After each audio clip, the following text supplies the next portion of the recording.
Bonjour à toutes et tous. Voici une petite vidéo que je rajoute à ce texte nommé Va bosser. Je pense que c'est toujours d'actualité, même plus que jamais. Au cœur de cette réforme des retraites 2020 qui est votée à coup de 49.3. Bah oui, quand le peuple dit non et que on veut quand même passer en force, bah il reste le 49.3, c'est notre constitution, c'est ainsi. Il y aura sans doute des choses à changer dans ce domaine, n'est-ce pas? Donc ça me fait plaisir de vous retrouver, en plus des vidéos que je fais pour mes livres, comme ce livre aussi, Les maladies du bien, qui est donc mon livre principal, qui traite de mon parcours et mon cheminement spirituel de l'âge de 20 ans à 40 ans. Donc le sujet d'aujourd'hui, c'est par rapport à ce texte que vous venez de lire, Va bosser. Parce que c'est une notion qui n'est pas débattue comme elle devrait l'être à mon goût. Ce que je veux dire par là, c'est que moi-même j'ai mis de nombreuses années à déconstruire toutes mes croyances quant au travail salarié, obligatoire, forcé, 8 heures par jour, 5 jours par semaine, jusqu'à l'âge de 64 ans maintenant, parce que c'est ça qui est en train de se voter, et que finalement c'est quelque chose qu'on ne remet pas en question, là même où si on prête un petit peu l'oreille quand on va en société, n'importe où, que ce soit à la caisse d'un magasin ou dans la rue, ou dans les transports en commun, eh bien on entend souvent des gens qui sont en train de parler et qui disent bah il te reste encore combien d'années à tirer, ou j'en ai marre de ce boulot qui m'épuise, ou mon patron me harcèle, ou enfin voilà, tout ce genre de choses. Et donc on fait ce constat qu'il y a quelque chose qui ne va pas, que ça ne nous rend vraiment pas heureux. Et puis que en fait on n'a pas le choix, faut y aller, et puis il faut aller bosser, quoi, c'est ça, sans trop se questionner sur le pourquoi et le comment de ce qu'on va faire tous les jours, 8 heures par jour pendant toute une vie. Donc c'est quand même étrange qu'il n'y ait pas plus de questionnement par rapport à cette activité centrale, parce qu'avec le sommeil, en fait c'est les deux choses qu'on fait le plus dans la vie. On dort à peu près 8 heures par jour et on travaille aussi 8 heures par jour, donc on a déjà les 2/3 de notre vie qui sont prises par ces deux seules activités, et celle de dormir étant absolument primordiale, puisque via le rêve, justement, on peut décompresser du stress du travail, et donc c'est primordial de dormir 8 heures par jour, sans doute beaucoup plus que de travailler 8 heures par jour. Donc il m'a fallu de nombreuses années pour moi-même déconstruire toute cette notion du travail à l'occidental. Alors je précise bien à l'occidental parce que la notion de travail n'est pas forcément la même dans toutes les sociétés. Si on veut rentrer directement dans le cœur du sujet, la notion de travail par exemple chez les Amérindiens, avant que nous autres occidentaux allions les massacrer dans leur pays, enfin sur leur terre, la notion de travail, vous vous rendez bien compte qu'elle était très différente chez les Amérindiens qu'elle n'est chez nous, par exemple, ou dans beaucoup de sociétés primitives, parce que j'ai eu plusieurs fois l'occasion d'aller à la frontière tibétaine, dans le Haut-Himalaya, et de voir que la notion du travail était très différente de la nôtre, bien que le travail là-bas est très difficile. Donc il y a aussi toute cette notion de la pénibilité dans la notion de travail. Mais ce qui est intéressant à retenir là chez les Amérindiens en l'occurrence, c'est qu'il y avait beaucoup plus une notion de service, c'est-à-dire que chacun mettait ses qualités et ses talents au service de la communauté dans laquelle il vivait. Et je pense que c'est beaucoup plus proche de la vraie notion de travail telle que nous devrions la penser. Une autre chose qui est assez intéressante aussi, c'est que finalement, comme je le dis dans le texte, à chaque élection présidentielle, la prochaine ne va pas tarder à arriver, c'est l'histoire de 2 ans, il n'y a jamais aucun candidat qui débat de la notion du travail. C'est-à-dire que travailler 8 heures par jour pendant toute sa vie pour avoir un salaire qui est généralement pas mirobolant et qui couvre tout juste les besoins dont on a vraiment besoin, c'est le cas de le dire, personne ne remet ça en question. Et donc vous remarquerez que dans ces débats présidentiels, tous les candidats ou toutes les candidates sont déjà d'accord sur ce postulat de base que travailler c'est obligatoire, et que travailler tel que c'est inscrit actuellement dans nos gènes sociétaux, donc je le redis, 8 heures par jour toute sa vie jusqu'à 64 ans, et des fois plus pour certains, parce que quand ils sont à la retraite, finalement la retraite ne couvre pas les besoins minimums dont ils ont nécessité, et du coup ils sont obligés de prendre un petit boulot en plus pour s'en sortir. On voit beaucoup ça aux États-Unis, où il y a des gens jusqu'à 80 ans qui travaillent parce que leur retraite n'est pas suffisante, et donc il faut continuer à bosser, quoi. Et il y a vraiment quoi de s'interroger sur qu'est-ce qu'on est venu descendre faire ici sur cette terre. Est-ce que vous croyez vraiment que des esprits comme nous, puisque nous sommes avant tout des êtres spirituels, avant d'être des êtres de matière et de chair, et est-ce que vous croyez vraiment que un esprit lumineux, l'esprit lumineux qui est en nous, a décidé de venir s'incarner sur Terre juste pour faire une expérience d'aller bosser tous les matins, de se lever tous les matins avec un réveil qui sonne à 6h30, de se taper les embouteillages ou bien les transports en commun bondés, ou bien quand on est agriculteur par exemple, de se lever aussi à 6h et de travailler toute la journée, des fois sous la pluie battante, dans le froid, dans le vent, pour produire de la nourriture, et puis au final vendre sa nourriture si peu cher que ça couvre tout juste les factures. Est-ce que vous croyez vraiment que des êtres spirituels et lumineux comme nous, on soit venus faire cette expérience d'incarnation juste pour faire ça? Ma réponse elle est évidemment que non. C'est absolument évident qu'on n'est pas venu incarner ce qu'on est là sur Terre juste pour aller bosser, quoi. C'est insensé. Ou alors on est venu faire une expérience infernale, et je crois qu'on est venu faire exactement le contraire. On est venu faire une expérience d'amour, de partage, et la notion du travail telle qu'on la vit actuellement, elle ne permet pas beaucoup cette notion et ses capacités au partage et à l'amour. Voilà, et qu'est-ce qui fait que c'est si bien ancré? C'est si bien ancré parce que, en particulier depuis l'ère industrielle, notre mode de pensée et de vision du travail a changé, et on est capable du coup de faire des boulots qui finalement sont insignifiants, qui parfois même vont plus loin que ça, ils desservent la communauté, ou même ils détruisent la planète. J'ai moi-même été pendant quelques années trader, et c'était avec le recul un travail complètement fou et erroné et antiproductif. C'est-à-dire que ça servait pas à grand chose ce que je faisais, et pourtant je faisais ça à titre individuel avec mes propres économies. J'avais mis tout mon argent là-dedans, et j'ai essayé de gagner ma vie comme ça parce que justement je voulais d'ores et déjà, ça c'était en 2010, je voulais déjà échapper à la machine mangeuse d'hommes qui est le travail. C'est-à-dire que mon travail ne me convenait plus. J'avais un patron qui souvent se comportait plus comme un petit chef que comme un patron, et qui peut-être calquait ses propres turpitudes et ses propres souffrances sur les employés, ce qui était insensé. Et du coup, voilà, j'avais trouvé ce moyen fort peu reluisant, on va dire, pour échapper à la machine. Et donc j'ai fait ça pendant presque 2 ans. Et donc du coup, j'étais totalement indépendant, je faisais ça à la maison, et j'arrivais à gagner ma vie à peu près correctement. Alors voilà la vraie phrase qui correspond: gagner sa vie. Le truc qui maintenant avec le recul me fait rire, gagner sa vie. Mais non, en fait quand on fait ce genre de choses, on gagne pas sa vie, on la perd. C'est ce que dit une citation du Dalai Lama qu'on retrouve assez souvent, et qui dit que en fait l'homme occidental perd toute sa santé et toute son énergie à travailler pendant toute la période où il est dans la force de l'âge, pour finalement, une fois qu'il est vieux, à la retraite, essayer de faire ce qu'il aurait pu faire quand il avait la santé et l'énergie, et qu'il peut plus faire. Donc en gros, c'est complètement inversé et complètement insensé comme système.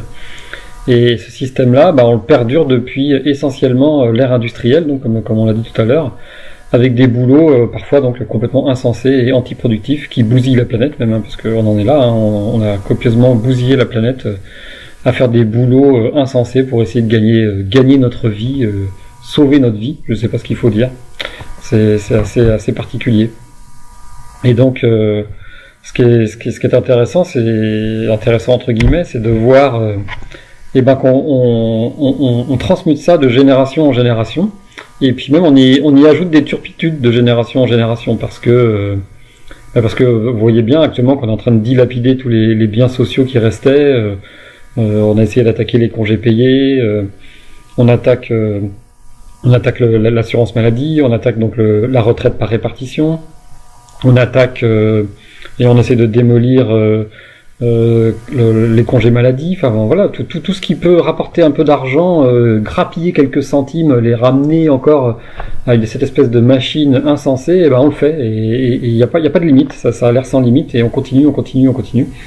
Et chaque génération, en strate, rajoute des nouvelles choses, et on travaille donc de plus en plus longtemps, et avec de moins en moins d'avantages sociaux, enfin donc c'est une espèce de quête vers le fond, vers le pire. Et donc tout cela nécessite forcément un questionnement sur la notion du travail à l'occidental. Cette notion que l'on inculque à nos enfants dès le départ, c'est-à-dire que dès l'école, on nous inculque la compétition et le fait qu'il faut être le meilleur, qu'il faut avoir des bonnes notes, qu'il faut bien bosser à l'école. Et qu'est-ce qu'on vous fait miroiter au bout de tout ça? C'est tout simplement, si tu travailles bien, t'auras une grosse voiture, t'auras une grosse maison, pour les hommes t'auras la plus belle femme, enfin voilà, c'est complètement fou, complètement insensé, et on met ça dans la tête de nos enfants dès le plus jeune âge, avant même 10 ans, on est déjà en train de leur dire ça. C'est insensé. Vous croyez vraiment que un enfant de 10 ans, il est préoccupé par le fait d'avoir la plus grosse maison, la plus grosse voiture, la plus belle femme, une Rolex, enfin j'en sais rien, un iPhone X, tout ça c'est complètement barjot quoi. Et on se pose aucune question là-dessus. Allez hop, on y va, on vit là-dessus. Et puis nous, adultes, parents, on va travailler tous les matins comme des fous à se tuer la santé, se tuer le moral, faire des burn-out, finir en dépression, pour essayer de payer des factures et puis de payer à nos enfants des folies insensées comme ce fameux iPhone X là dont on parlait tout à l'heure, ou des AirPods, ou des chaussures des chaussures de sport de marque à 300 ou 400 euros qui sont fabriquées par des gens miséreux à l'autre bout de la planète pour 3 ou 4 euros quand c'est pas moins. Des fois c'est $1 par jour qui sont payés, et les fringues c'est pareil, si on veut parler pour les jeunes filles. Voilà, il faut être belle, il faut se maquiller, il faut se faire un brushing, il faut avoir un sac à 1000 euros. Enfin bon, tout ça fabriqué à l'autre bout du monde par des gens qu'on ne veut pas voir et dont on ne veut savoir le moins possible, jusqu'à temps qu'il y ait des scandales énormes comme celui du Rana Plaza. Je ne sais pas si vous vous souvenez, au Bangladesh, qui avait fait plusieurs centaines de morts quand ce complexe de fabrication de fringues bon marché s'était effondré et écroulé sur les employés qui étaient dedans, et qui depuis des semaines et des mois disaient que ça allait mal finir, et ils le savaient, et donc tout le monde le savait en fait. Et puis on va jusqu'au bout, et puis dans les décombres, on retrouve les étiquettes de grandes marques que je citerai pas ici, mais que tout le monde connaît, qui sont les leaders mondiaux du textile. Et donc on est tous là à aller bosser. Allez, faut bosser, faut payer les factures, et puis quand on parle de ça avec les gens, ils vous répondent ouais, mais quoi d'autre, quoi? T'es bien gentil de nous dire que tout ça c'est lamentable et qu'on peut pas continuer, mais comment on fait pour se sortir de cette folie du travail? Moi j'ai 2 enfants ou 3 enfants, j'ai une maison que j'ai achetée à crédit sur 20 ans, il faut que je paye ces crédits, j'ai acheté une voiture aussi à crédit, voilà, et j'ai des traites qui tombent, et il faut payer, j'ai l'eau, le gaz, l'électricité, le téléphone qui me tombe dessus, oulala, il faut payer tout ça. Et puis finalement, on se donne pas de réflexion, et on continue là-dessus, et on cherche pas trop à essayer de voir qu'est-ce qu'il y aurait d'autre. On reste enfermé là-dedans, et c'est terrible parce que finalement on a une vie qui ne correspond absolument pas à notre nature profonde d'être, d'amour et de lumière. Donc du coup, dans un tel contexte, comment voulez-vous réussir à développer votre véhicule d'incarnation dans la bonté, l'amour, la compassion? C'est impossible dans cette société de compétition permanente où on est étouffé par le rendement, le profit immédiat permanent. On n'a pas le temps de faire tout ça. Et c'est pour ça d'ailleurs que, à mon avis, de plus en plus de gens se mettent à faire du yoga, de la méditation, qu'on parle à tour de bras et un peu n'importe comment d'ailleurs, dans tous les sens, de lâcher prise, de tout ça, quoi. Parce que en fait, je crois tout simplement que ça matérialise ce ras-le-bol et cette impossibilité que cela dure encore éternellement. On ne pourra pas continuer très longtemps comme ça, et donc il va nécessairement falloir que la notion du travail telle qu'on la pense aujourd'hui soit remise en question, et que on puisse beaucoup plus se retourner vers une notion du service, comme on en parlait tout à l'heure dans les sociétés amérindiennes. Eh bien que dans une société de service comme celle-là, un trader par exemple, je prenais l'exemple tout à l'heure du trader, eh ben quel rôle il lui reste, quelle importance il va jouer dans le rôle dans la société? Pas beaucoup. Qu'est-ce qu'un gros actionnaire qui gagne sa vie en faisant des énormes placements financiers à la bourse où il a des effets de levier x8, c'est-à-dire que quand il place 1 million d'euros, il peut jouer avec 8 millions. Vous imaginez ce que ça veut dire? Donc quand il fait même que 1% de profit sur ces 8 millions, vous imaginez ce que ça représente? Et donc il a aucun intérêt à ce que ça change. Mais dans une société de service où les êtres humains s'entraident et vivent dans une forme de partage, ce travail-là, il n'existe plus. Ça n'a plus aucun sens. Et il n'a rien à échanger, il n'a rien à proposer. C'est caduque, quoi. Et donc, je crois vraiment qu'il faut qu'on se pose cette question de la nécessité du travail et comment on la voit. Voilà. Donc, je ne vais pas aller beaucoup plus loin dans cette vidéo. Je pense que j'ai posé les bases. N'hésitez pas à me poser des questions, à me dire ce que vous en pensez. Alors je sais, il y a des gens qui vont être véhéments peut-être et me dire ouais c'est n'importe quoi et toi comment tu vis et tout ça. Mais moi j'essaye de vivre justement différemment et de justement mettre en pratique ce que je vous dis là, c'est-à-dire me tourner vers une société de service et mettre mes talents au service des autres. Alors je serais beaucoup plus ouvert vers une société de service et une société de troc, de partage. C'est vraiment ça qui me plaît. Et il faut pas croire que c'est impossible, c'est pas vrai, c'est pas une utopie. Si c'était une utopie qu'on vive comme ça, tous les grands maîtres ascensionnés qui ont été assassinés dans l'histoire de l'humanité, je vous prends que trois exemples, Jésus, Socrate, Gandhi par exemple, ou Martin Luther King, j'en vais en quatrième, mais il y en a plein d'autres. Tous ces gens qui systématiquement nous ont proposé une société qui n'est plus basée sur la compétition, le travail acharné et destructeur de l'homme par l'homme, de l'exploitation de l'homme par l'homme, eh ben ces gens ils ont été assassinés. Alors que ce que ça me dit tout simplement, c'est que s'ils ont été assassinés, c'est qu'il y a une bonne raison, c'est que les gens qui ont décidé de les assassiner, qui ont commandité leur meurtre, eh ben ils se rendent bien compte que justement c'est possible de vivre comme ça, autrement ils les assassineraient pas. Je vois pas l'intérêt d'assassiner et de crucifier Jésus si ce qu'il prônait n'était pas réalisable. Dans ce cas-là, on le laisse dans la nature raconter ces petites histoires à ses disciples, à ses 12 disciples, et puis à quelques personnes éparpillées comme ça, et puis on se dit oui, c'est un doux rêveur, c'est pas très grave, laissez-le faire. Bah non, on le condamne à mort et on le crucifie parce que ce qu'il propose de cette société d'amour et de partage, eh bien c'est possible, c'est une reconnexion à soi pour chacun. Chacun d'entre nous se reconnecte à son soi supérieur, il se rend compte de l'expérience spirituelle qu'il est descendu faire sur Terre, et donc il comprend beaucoup de choses, ça déconstruit énormément de ses schémas mentaux sur la notion de travail, sur l'exploitation de l'homme par l'homme, sur la cruauté, sur tout ça. Et du coup, tout s'effondre, et tous les gens qui tiennent le pouvoir de cette société, ils ont peur de ces gens-là. C'est aussi pour ça qu'ils ont assassiné Gandhi ou Martin Luther King, c'est exactement la même chose, parce que ces gens ne sont pas des doux rêveurs et des utopistes, ce sont des gens qui sont éclairés et qui voient la réalité de notre nature spirituelle et qui nous éclairent et qui nous ramènent sur le bon chemin en nous disant regardez qui vous êtes vraiment, regardez ce que vous pouvez faire avec votre pouvoir d'incarnation et la lumière intérieure qui vous anime. Voilà. Donc j'espère que cette réflexion elle va se faire de plus en plus et que les mouvements sociaux ne seront pas que des mouvements de violence et de rébellion, mais des mouvements d'introspection et de remise en cause de soi, parce que c'est ça le plus important. Et que, comme Gandhi l'a montré lorsqu'il a voulu faire partir les Britanniques d'Inde, eh bien, en bloquant tout, en étant dans ce qu'on appelle la désobéissance civile, eh bien, il a réussi à les faire partir. Voilà. Donc, c'est pas un mythe, c'est pas une utopie, c'est possible.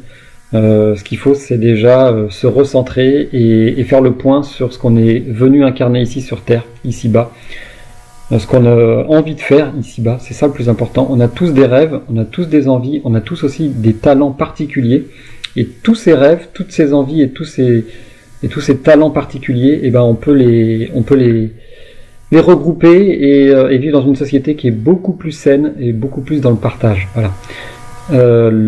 Souvent on m'oppose aussi, et je terminerai là-dessus, que on retournerait au Moyen-Âge avec une théorie comme la mienne, Eh bien, je ne crois pas du tout. La modernité et tout ce que le génie de l'homme moderne a inventé, ça aurait été possible autrement. Laissez-moi croire quand même que, et j'espère que vous serez d'accord avec moi, que toutes les inventions qu'on a fait et que l'on fait encore, eh bien on serait capable de les faire sans la notion de je touche tel montant à la fin du mois. Einstein n'a pas inventé la théorie de la relativité juste pour toucher un chèque à la fin du mois. Il l'a inventé parce que ça le transcendait de trouver ça. Léonard de Vinci, qui était un génie gigantesque, ça, je pense pas que sa préoccupation première c'était de savoir combien ça allait lui rapporter de pièces d'or à la fin du mois. Il mettait son génie au service de l'humanité et les découvertes qu'il faisait qui devaient le passionner. Et voilà, et on peut tous faire ça comme ça. Nikola Tesla, qui a travaillé sur l'énergie libre toute sa vie, sur les énergies électromagnétiques, qui a découvert un tas de trucs absolument incroyables, et ben il a fini tout seul dans un hôtel miséreux. Et je pense qu'il n'avait jamais souhaité être spécialement riche et célèbre. Il était passionné par ce qu'il faisait, il découvrait des choses, et ce qui fait qu'il finit tout seul dans un hôtel misérable. Et ben c'est parce que justement on est dans un monde de compétition qui ne reconnaît pas le talent pour ce qu'il est, le génie pour ce qu'il est, et qui n'est pas en fait capable de partager tout simplement, parce que on vit tous dans la peur du y a pas assez, la peur du manque, la peur du vide. Et ce sont ces peurs-là qui sont intrinsèques à notre vie de tous les jours, qui nous poussent à continuer à aller bosser sans réfléchir, en se disant il y en a pas assez pour tout le monde, donc je vais bosser pour prendre ma part, quoi. Et ma part, plus elle est grosse, mieux c'est. Et les autres, ben ils font ce qu'ils veulent et puis ils font ce qu'ils peuvent avec ce qu'ils ont. On en est arrivé à cette folie de l'ère industrielle, de la délocalisation, où on fait travailler des gens donc à l'autre bout du monde pour nous fabriquer des pompes qui tiennent 1 mois et demi et qui coûtent une fortune, alors qu'eux vivent dans des bidonvilles. Voilà, on est arrivé à tout ça avec cette notion du va bosser et profit, rentabilité à mort, quoi. Donc j'espère vraiment que tout ça, ça touche à sa fin. Voilà. Et bien écoutez, je vous laisse là-dessus. Je vous invite à aller découvrir mon site internet therevada.com, où je vends donc mes 3 livres. 2 livres qui traitent de mes voyages en solitaire dans le Haut-Himalaya, qui m'ont permis ces voyages justement de faire toute cette réflexion dont je vous parle et tout ce travail d'intériorité. C'était éminemment dû à soi, c'était des voyages avant tout spirituels. Et puis donc ce livre-ci, Les maladies du bien, comme je vous l'ai dit en début de vidéo, qui résume 20 ans de mon parcours spirituel avec des expériences absolument extraordinaires et dont je remercie l'univers de m'avoir fait participer, et dont je parle d'ailleurs dans d'autres vidéos que vous pouvez retrouver sur la chaîne YouTube comme Décorporation ou Sans religion. Voilà, au plaisir de vous revoir très bientôt, en vous souhaitant le meilleur en tout temps et en tout lieu. Faites attention à vous et prenez soin de vous. Au revoir et à bientôt.